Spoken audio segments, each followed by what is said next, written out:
You know this face. Even if you don't know much about art, you know Frida Kahlo, the flowers, the eyebrows, the stare. Her face is everywhere now, on mugs, posters, t-shirts, tote bags, bedroom walls. She has become so familiar that most of us don't really look at her anymore. We recognize the image, and we think that means we understand the woman. But that might be the biggest mistake people make with Frida Kahlo. Because Frida was not just painting herself, she was inventing herself. Look at this painting. At first, it seems simple. A woman faces us directly. No dramatic pose, no tears, no obvious movement, just Frida, staring straight ahead. But the longer you look, the stranger it becomes. There is a necklace of thorns wrapped around her neck. The thorns are cutting into her skin. There is blood. A dead hummingbird hangs from her throat. Behind one shoulder, a black cat watches. Behind the other, a monkey pulls at the thorns. The background is full of leaves, growth, life. But the painting itself feels trapped, almost suffocating. And yet Frida looks completely still, not frightened, not pleading, not broken, composed, as if she arranged every detail herself. Because she did. This is what makes Frida Kahlo so powerful. She does not just show you pain, she controls how you are allowed to see it. That matters because Frida's life really was shaped by pain. When she was 18, she was in a terrible bus accident. Her body was badly damaged. She would spend the rest of her life dealing with operations, corsets, relapses, and long periods of physical suffering. During her recovery, she began to paint seriously. A mirror was placed above her bed, so the person she saw most often was herself. That is the simple explanation for why she painted so many self-portraits. But it is not the full explanation, because Frida was not just recording her face. She was building an identity. Think about what a self-portrait usually says. It says, "This is what I look like." But Frida's self-portraits say something much more complicated. They say, "This is how I choose to be seen." That is very different. The clothes she wears, the flowers in her hair, the jewelry, the animals, wounds, and symbols. None of it is accidental. Frida is not giving us the private, unfiltered self. She is creating a public image so strong that nobody else can define her first. Start with the thorns. They look like jewelry, but they hurt her. They wrap around her neck like a crown of thorns pulled down onto the body. It turns Frida into a kind of martyr, but she does not look like a helpless victim. That is the strange tension. The wound is visible, the suffering is visible. But Frida refuses to collapse. She gives you the pain, but not the performance of weakness.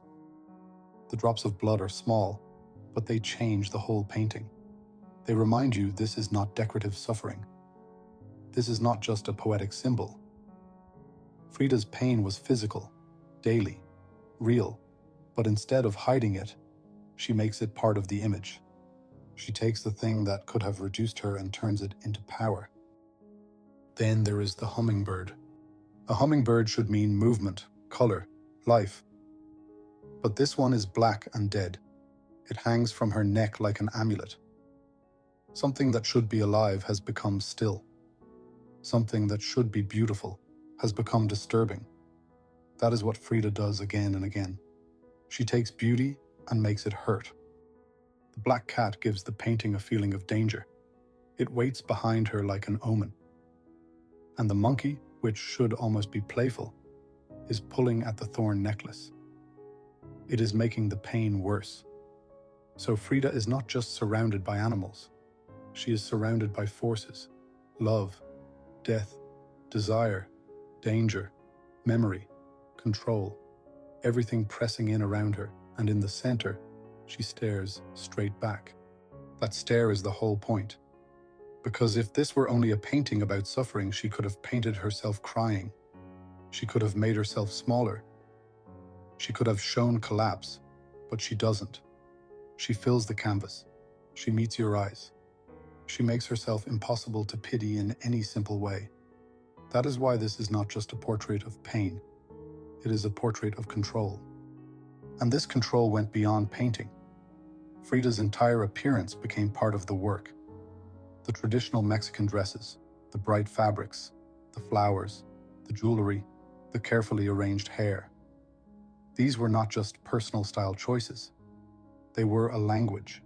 They connected her to Mexican identity.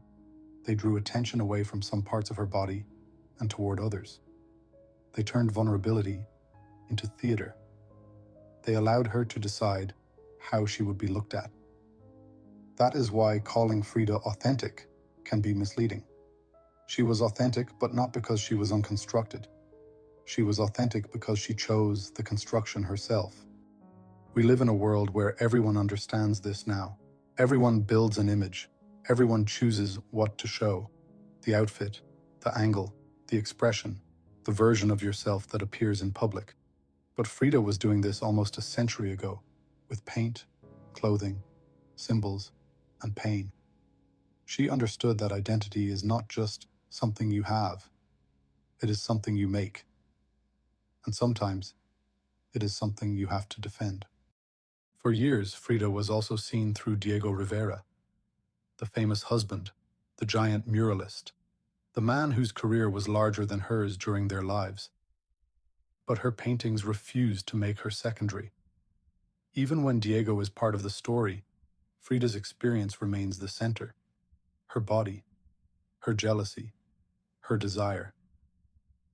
People tried to label her many things: a wife, a muse, a victim, Mexican artist, female artist. But Frida kept making images that were too strange and too personal to fit neatly inside anyone else's label. That is why one of her most important lines matters so much. People called her work dreamlike. But Frida rejected that. She said she did not paint dreams. She painted her own reality. And once you understand that, the strange details stop feeling like fantasy. The dead bird, the thorns, the animals, the opened bodies, the impossible scenes. They are not escapes from reality. They are what reality felt like from the inside. And that is what makes Frida's fame so ironic. She created one of the most powerful artistic identities of the modern age.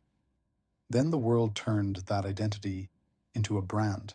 The flowers, the eyebrows, the dresses, the stare. All the things she used to make herself impossible to ignore became easy to print and sell. People recognized the face. But sometimes they forgot to look at the paintings. So look at it again. The thorns are still cutting. The bird is still dead. The cat is still waiting. The monkey is still pulling.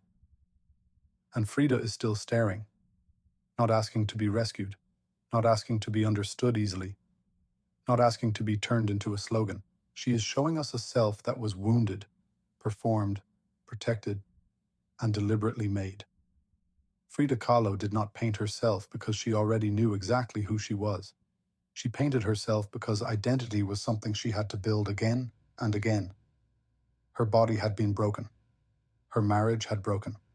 Her health kept breaking. So she made an image strong enough to survive all of it.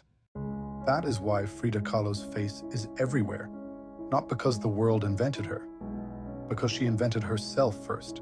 She turned pain into theater, theater into identity, identity into art, and art into an image so powerful that people are still trying to understand the woman staring back at them. So the next time you see Frida Kahlo on a mug or a t-shirt or a tote bag, look again.